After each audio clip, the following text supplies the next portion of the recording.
نحمده ونصلي على رسوله الكريم اما بعد فاعوذ بالله من الشيطان الرجيم بسم الله الرحمن الرحيم لا اقسم بهذا البلد وانت حل بهذا البلد والد وما ولد صدق الله العظيم غوث اعظم بمنے بے سر و ساما مددے قبلہ دین مددے کعبہ ایمان مددے انتظار کرم تست من عینی را اے خدا جو خدا بین و خدا دا مددے بگردہ بے بلا افتاد کشتی مدد کن یا معین الدین چشتی پڑھی الصلاۃ والسلام علیک یا رسول اللہ الصلاۃ والسلام علیک یا نبی اللہ الصلاۃ والسلام علیک یا حبیب اللہ وعلی آلک و اصحابک یا نور اللہ صلی اللہ تعالی علیہ وسلم۔ باپ کی اہمیت اسلام میں بہت ہے، اسلام میں باپ کی اہمیت بہت ہے۔ میں تھوڑا سا آج اس پہ گفتگو کرنا چاہتا ہوں کہ ہم نے ماں کی اہمیت پر تو تقریریں سنی ہے، لیکن باپ کی اہمیت پر گفتگو کم ہو پاتی ہے۔ سب سے پہلی بات تو یہ ہے کہ ماں کا رشتہ بہت مقدس ہے، لیکن پورے قرآن میں اللہ نے ماں کی قسم نہیں یاد فرمائی، اللہ نے قرآن میں باپ کی قسم یاد فرمائی۔ اللہ قرآن میں فرماتا ہے لا اقسم بہذا البلد، اے محبوب اس شہر پاک کی قسم، وانت حل بہذا البلد، اور جس شہر میں آپ چل پھر رہے ہیں، جس شہر پر آپ کے قدم لگے ہیں، اس شہر کی قسم، ووالد وما ولد، اور باپ کی قسم اور بیٹے کی قسم۔ تو اللہ تعالیٰ نے ماں کی قسم قرآن میں یاد نہیں کی بلکہ باپ کی قسم یاد کی۔ اسی لیے فقہا فرماتے ہیں کہ ماں پر افضلیت باپ کو ہے، حق کے معاملے میں ماں آگے ہیں، جیسا کہ حدیث پاک میں آتا ہے کہ میرے آقا علیہ السلام سے کسی نے پوچھا یا رسول اللہ سب سے زیادہ مجھ پر کس کا حق ہے؟ فرمایا تیری ماں کا۔ پھر کس کا ہے؟ کہا تیری ماں کا۔ پھر کہا کس کا ہے؟ کہا تیری ماں کا۔ کہا پھر اس کے بعد کس کا؟ کہا تیرے باپ کا۔ حق کے معاملے میں ماں آگے ہیں اور افضلیت کے معاملے میں باپ آگے۔ فقہا فرماتے ہیں کہ اگر کسی کو کسی شہر جانے سے ماں نے اجازت دے دی اور باپ نے منع کر دیا تو وہ جائے گا نہیں بلکہ رکے گا، اس لیے کہ باپ وہ ہے جس کا فرمان ماننا ماں پر بھی فرض ہے اور بیٹے پر بھی فرض ہے۔ جیسے کہ بیوی شوہر کی اجازت کے بغیر باہر نہیں جا سکتی، تو چونکہ وہ ماں ہے بیٹے کی تو یہ افضلیت ہے باپ کے لیے۔ بلکہ حدیث پاک میں یہاں تک آتا ہے کہ اگر بیٹا نفلی حج کے لیے جائے یا سفر تجارت کے لیے جائے اور باپ کہہ دے تجھے نفلی حج نہیں کرنا، تو اس کے لیے فرض ہے کہ وہ نفلی حج نہ کرے۔ یہ باپ کی اہمیت۔ آقا علیہ السلام فرماتے ہیں باپ جنت کے دروازوں میں سے ایک دروازہ ہے، اور فرمایا کہ بیچ کا دروازہ ہے، باپ جنت کے بیچ کا دروازہ ہے۔ آپ مجھے بتائیں جب آقا علیہ السلام کی ہم یہ حدیث پڑھتے ہیں الجنت تحت اقدام امہاتکم، کہ جنت تمہاری ماؤں کے قدموں کے نیچے ہے۔ اب جنت تو مل گئی آپ کو، ماں کی خدمت کر کے جنت مل گئی، باپ کو ناراض کیا، دروازہ ہی بند ہے۔ مکان کے مالک تو ہو گئے لیکن دروازہ بند ہے، تو جنت میں جائیں گے کیسے؟ دیکھو میرے نبی کی حکمتوں پہ قربان، ماں کے قدموں کے نیچے جنت بتا دی، لیکن پورا کریڈٹ جو ہے پورا صحرا باپ کے سر باندھ دیا کہ ماں کی خدمت کرنے پر جنت ملنی ہے، لیکن اس وقت تک دروازہ کھلے گا نہیں جب تک کہ باپ راضی نہیں ہوگا۔ بلکہ حدیث پاک میں آیا ہے حضور علیہ السلام سے پوچھا گیا یا رسول اللہ صلی اللہ علیہ وآلہ وسلم یہ عراف کیا ہے؟ عراف کسے کہتے ہیں؟ تو آقا کریم صلی اللہ علیہ وسلم نے فرمایا عراف ایک مقام ہے جو جنت اور جہنم کے بیچ میں ایک میدان ہے۔ عراف جنت اور جہنم کے بیچ میں ایک میدان ہے۔ پوچھا یا رسول اللہ یہ میدان کیا ہے؟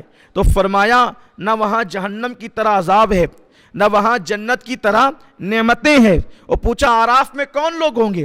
آراف میں کون لوگ ہوں گے؟ تو میرے آقا علیہ السلام نے فرمایا جن لوگوں نے باپ کے حکم کی نافرمانی کرتے ہوئے اللہ کی راہ میں جہاد کیا تھا۔ باپ نے منع کیا جہاد کے لیے مت جا، باپ نے منع کیا جہاد کے لیے مت جا، اور وہ جہاد کے لیے گیا اور پھر اللہ کی راہ میں شہید ہو گیا، اور اللہ کی راہ میں شہید ہوا تو قرآن نے اس کے بارے میں کیا کہا؟ وَمَا تَقُولُوا لِمَن يُقْتَلُ فِي سَبِيلِ اللَّهِ أَمْوَاتٌ بَلْ أَحْيَاءٌ وَلَٰكِن لَّا تَشْعُرُونَ، جو اللہ کی راہ میں مارے جائیں انہیں مردہ مت کا، وہ زندہ ہیں، یہ اس کو مرسم ملا، وہی مقام ملا، وہ شہید کہلایا۔ لیکن میرے آقا فرماتے ہیں چونکہ باپ کی نافرمانی کرتے ہوئے گیا تھا اس لیے شہید ہو کر بھی اس کو جنت نہیں ملے گی، وہ جنت اور جہنم کے درمیان ایک مقام ہے جس کو مقام اعراف کہا جاتا ہے، وہاں رکھا جائے گا۔ اپنی گفتگو سمیٹتے ہوئے، چونکہ اعتراف خدمات کا بھی پروگرام ہے، گفتگو سمیٹتے ہوئے، اگر ایک گھر میں باپ بیٹے رہتے ہوں، ایک گھر میں باپ بیٹے، تو کم سے کم بیٹے پر اتنا ضروری ہے کہ صبح کی پہلی ملاقات میں باپ کے لیے اٹھ کر کے کھڑا ہو جائے، یعنی بیٹھے بیٹھے باپ سے نہیں مل سکتا۔ ماں یا باپ سے پہلی ملاقات میں ہر دن، اگر ایک گھر میں رہتے ہوں تو، اور اگر گھر الگ الگ ہوں تو جب ملے باپ کے استقبال کے لیے کھڑا ہو، یہ باپ کا احترام ہے۔ جب ملے، اگر کہیں اور دونوں کے مکانات جدا جدا ہوں، کیونکہ ایک گھر میں ہو تو بار بار سامنا ہوگا، تو اسلام اس کا مکلف نہیں کرتا، لا یکلف اللہ نفسا الا وسعہا، کہ اللہ کسی جان پر اتنا بوجھ نہیں ڈالتا کہ وہ اٹھا نہ سکے۔ ایک گھر میں رہتے ہیں تو لیکن پہلی ملاقات میں اٹھ کر کے کھڑے ہونا ہوگا، اور اگر کہیں اور رہتے ہو تو بار بار اٹھ کے نہ کھڑے ہونے کا وبال کیا ہے؟ میں اور آپ تو کوئی حیثیت ہی نہیں رکھتے۔ آئیے ذرا امام حمیدی کی طرف چلتے۔ امام حمیدی نے اس کو لکھا ہے جو روایت میں پڑھنے جا رہا ہوں بیان ہے۔ یہ امام حمیدی کون ہے؟ بخاری کے راویوں میں ان کا شمار ہے، بلکہ پہلی حدیث جو انما الاعمال بالنیات ہے اس میں حمیدی کا بھی ذکر ہے۔ اتنے بڑے محدث ہیں حمیدی، انہوں نے لکھا جو میں بیان کرنے جا رہا ہوں۔ حضرت یوسف علیہ السلام جب کھو گئے تو یعقوب علیہ السلام نے 50 سال تک رویا بیٹے کے لیے، 50 سال تک روتے روتے آنکھیں خشک ہو گئی، آنکھیں سفید ہو گئی۔ پھر ایک دن آیا کہ دونوں باپ بیٹے ملے، تو حضرت یعقوب علیہ السلام کو یوسف علیہ السلام جب بادشاہ بن گئے تو مصر بلایا کہ اب آپ ملک شام چھوڑ دیں، مصر آئیں۔ تو یعقوب علیہ السلام مصر گئے تو حضرت یوسف علیہ السلام ہاتھی پر بیٹھے ہوئے، حضرت یوسف علیہ السلام تھے ہاتھی پر، ایک روایت کے مطابق تخت پر، ایک روایت کے مطابق تخت پر، ایک روایت کے مطابق ہاتھی پر، اور حضرت یعقوب علیہ السلام آ رہے تھے اونٹنی پر۔ تو اب باپ اور بیٹے میں جب 50 سال کے بعد ملاقات ہوئی، وہ بھی 50 سال دونوں ایک دوسرے کا انتظار کیے، تو اس کا شوق فرشتوں کو اتنا تھا کہ فرشتوں نے اللہ سے کہا اللہ آج ہم اجازت چاہتے ہیں کہ وہ باپ بیٹے کا ملن دیکھنے کے لیے جائیں کہ 50 سال کے بعد باپ بیٹے ملتے کیسے ہیں۔ تو حضرت یعقوب علیہ السلام اور یوسف علیہ السلام دونوں کو انتظار تھا۔ یوسف علیہ السلام چاہ رہے تھے کہ میرا باپ جو میری محبت میں روتے روتے نابینا ہو گئے، آنکھوں کھو دی، آنکھیں سفید ہو گئی، میرا کرتا ڈالنے سے تو آنکھیں مل گئی، میرے باپ نے کتنے صدمے اٹھائے، آج میں اپنے باپ کی زیارت کروں گا۔ اور یعقوب علیہ السلام کو تھا کہ میرا بیٹا جب کھویا تھا تو 8-10 سال کا تھا، آج 50 سال ہو گئے، اب وہ بیٹوں کا باپ بن گیا، اس کے کئی بیٹے ہو گئے، آج میرا بیٹا، اور وہ یوسف علیہ السلام جیسا بیٹا۔ اب دونوں باپ بیٹے آمنے سامنے آئے۔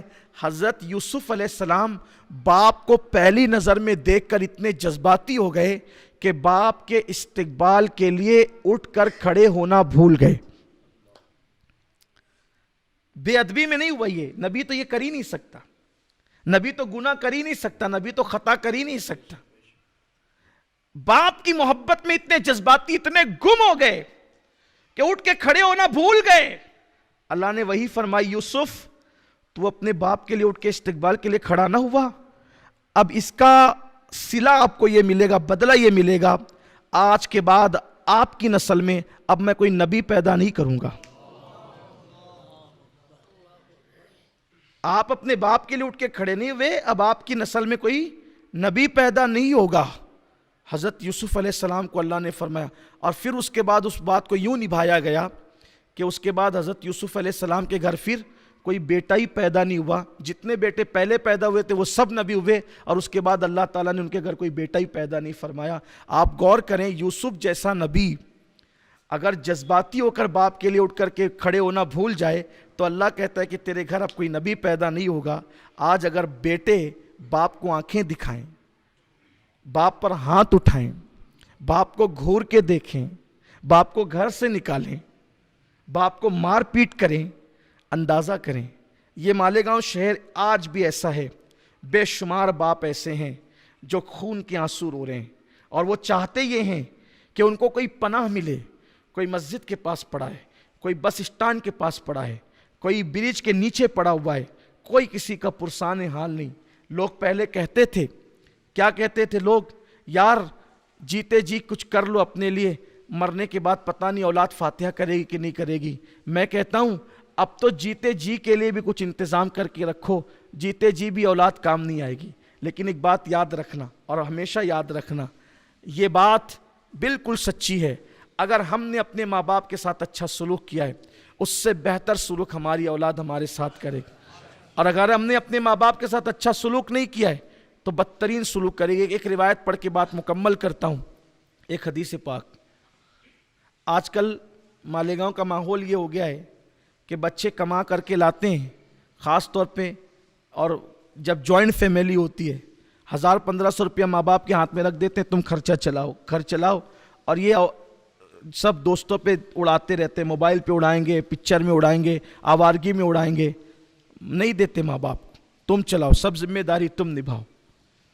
ایسے دکھ دینے والی اولاد کبھی سکھ نہیں پا سکتی، کبھی نہیں۔ ایک بوڑھا اللہ کے رسول علیہ السلام کے پاس لکڑی ٹھیکتے ہوئے آیا اور عرض کی، یا رسول اللہ میرا بیٹا جوان ہے، اور پہلے میں جوان تھا، کماتا تھا تو دل کھول کے اس پہ خرچہ کرتا تھا، اور میں کہتا ہوں کہ یہ بالکل خاص چیز ہے کہ ہمارے ماں باپ ہم پر دل کھول کے خرچہ کرتے ہیں۔ بیمار پڑ جائیں تو علاج دل کھول کے کریں، ضرورت پڑے تو خرچہ دل کھول کے کریں۔ لیکن جب اولاد جوان ہو جاتی ہے، یعنی یوں سمجھ لیں کہ ماں باپ جوان ہوتے ہیں تو اولاد کے لیے اچھی اچھی چیزیں چھپا کے رکھتے ہیں کہ میرا بیٹا آئے گا تو میں دوں گا یا دوں گی، اور جب اولاد جوان ہو جاتی ہے تو اولاد چھپا کر کے لاتی ہے کہ میرے ماں باپ کی اس پہ نظر نہ پڑے۔ یہ بہت بھیانک صورتحال ہے۔ یاد رکھنا، آپ ولی بن جائیں، کتب بن جائیں، ابدال بن جائیں، اگر آپ کے ماں باپ آپ سے راضی نہیں ہیں تو آپ کی ولایت قائم نہیں رہ سکتی، چھن جائے گی۔ وہ ماں باپ کو ناراض کر کے کوئی جنت میں جا ہی نہیں سکتا۔ میرے آقا نے فرمایا، باپ کی خوشی میں اللہ کی خوشی ہے، اور باپ کی ناراضگی میں اللہ کی ناراضگی ہے۔ اور ایک دعا ایسی ہے جو نبی کی دعا کی برابر کا مقام رکھتی ہے۔ حضور علیہ السلام، اور صرف وہ نبی صرف نہیں، سید الانبیاء کی دعا کی طرح ہے۔ فرمایا، دعا والدہ لولدہ کدعائی لکم، کہ تمہارے باپ کی دعا تمہارے حق میں ایسی ہے جیسے مجھ محمد کی دعا امتی کے حق میں۔ امت کے حق میں حضور دعا کرے تو رد نہیں ہوتی، اور بیٹے کے حق میں باپ دعا کرے تو رد نہیں ہوتی۔ آج ہم پیروں سے، فقیروں سے، مزاروں سے سب سے دعا لینے چلے۔ میں کہتا ہوں سب سے بڑا پیر تو تیرے گھر میں بیٹھا ہوا ہے،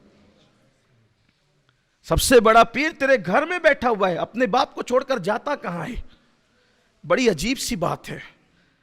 میں کہتا ہوں کہ جس کے لیے قرآن اور احادیث میں سندیں موجود ہے کہ جہاں دعا رد نہیں ہوتی، ہم جا رہے ہیں، سید صاحب آپ دعا کر دو، پیر صاحب آپ دعا کر دو، مولانا صاحب آپ دعا کر دو، یہ دعا کر دو، وہ دعا کر دو۔ ارے خدمت کر، باپ کی دعا لے، ماں کی دعا لے، وہ دعا کی برکت ہے، تقدیر بدلتی۔ میں کہتا ہوں ولی کی دعا ولی کا درجہ رکھتی ہے، نبی کا درجہ نہیں رکھتی، لیکن باپ کی دعا تو سید الانبیاء کی دعا کا درجہ رکھتی۔ کیا فرمایا؟ یہ نہیں کہا کہ باپ کی دعا نبی کی دعا کی طرح نہیں، یہ فرمایا، آقا فرماتے ہیں دعا والدہ لولدہ کا دعائی لکم، جیسے حضور نے کہا جیسے میری دعا تمہارے لیے، حضور نے کہا میری دعا تمہارے لیے جو درجہ رکھتی ہے وہی دعا باپ کی دعا بیٹے کے حق میں درجہ رکھتی ہے۔ اس دعا کی اہمیت کون جانتا ہے؟ عرش ہلا دیتی ہے یہ دعا، تقدیریں بدل دیتی ہے یہ دعا۔ اس دعا کا مقام کیا ہے لوگوں کو پتہ ہی نہیں، ادھر ادھر بھٹک رہے ہیں بیچارے مارے، اور مرکز دعا گھر میں موجود ہے، ماں اور باپ کی شکل میں۔ تو میں جو حدیث آخری بیان کرنے چلا تھا کہ یہ کہ بوڑھا باپ آتا ہے اور کہتا ہے یا رسول اللہ جب میں جوان تھا بہت خرچہ کرتا تھا اس پر، اور اب یہ جوان ہے میں بوڑھا ہو گیا ہوں جبکہ میری بیٹیاں اور بچیاں بھی ہیں، اب میں اس سے مانگتا ہوں تو یہ مجھ پہ تنگی کرتا ہے، صحیح سے دیتا نہیں ہے پیسے۔ حالانکہ اب لوگوں کو ایسا خطرہ رہتا ہے یار میں ابا کو دوں گا اماں کو دوں گا تو دوسرے بھائیوں پہ یہ خرچہ کر دیں گے، بہنوں پہ خرچہ کر دیں گے، اس پہ اڑا دیں گے اس پہ اڑا دیں گے، یہ لوگوں کو ڈر رہتا ہے۔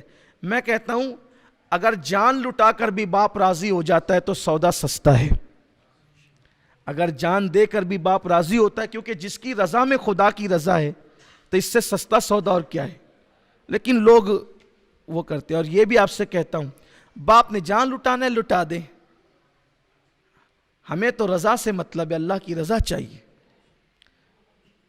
میں دیکھ رہا ہوں میری نگاہیں چھوٹی سی عمر میں ان تجربات سے گزر رہی ہے کہ کچھ لوگوں کو میں نے دیکھا جو مسجد کے اندر پانچوں وقت جماعت میں موجود ہیں، داڑیاں بھی بڑی ہے، ٹوپیاں بھی سروں پر ہے، ہر سال رمضان شریف میں عمرہ کو بھی جا رہے ہیں، ہر سال حج کو بھی جا رہے ہیں، سب کر رہے ہیں، لیکن ماں باپ کی وہ خبرگیری ان کے یہاں نہیں ہے جو ہونی چاہیے۔ باپ سے اونچی آواز رہتی ہے، جبکہ امام اہل سنت اعلیٰ حضرت نے لکھا کہ ماں اور باپ سے بات کرو تو پہلے حکم یہ ہے کہ ان سے اجازت لو، بغیر اجازت بات کرنا بے ادبی ہے، اجازت لو، اور اجازت لینے کے بعد ایسے لہجے میں بات کرو جیسے ایک غلام اپنے آقا سے بات کرتا ہے۔ یہ ہے ہمارے مذہب میں ماں باپ کی اہمیت، بڑی اہمیت ہے، بہت بڑی اہمیت ہے۔ تو اس باپ نے کہا حضور وہ دیتا نہیں ہے میں پیسے مانگتا ہوں، تو اتنے میں بیٹا بھی آ گیا، عرض کیا یا رسول اللہ یہ میرا باپ ہے، یہ مجھے بہت ستاتا ہے، مجھ سے پیسے مانگتا ہے، خرچہ مانگتا ہے، تنگ کرتا ہے، میرے اور دوسرے بھی اخراجات ہیں، اور ایک روایت کے مطابق ایسا ہے کہ پہلے جوان آیا پھر بوڑھا آیا، ایک روایت ہے کہ پہلے بوڑھا آیا پھر جوان آیا۔ بہرحال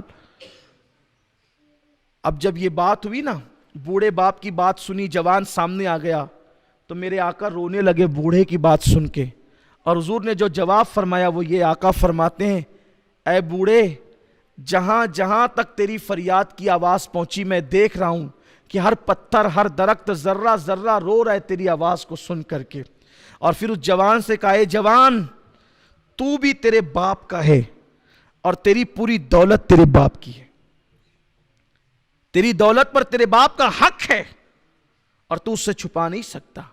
اور پھر میرے آقا علیہ السلام نے فرمایا جس سے باپ راضی اس سے اللہ راضی، جس سے باپ ناراض اس سے اللہ ناراض۔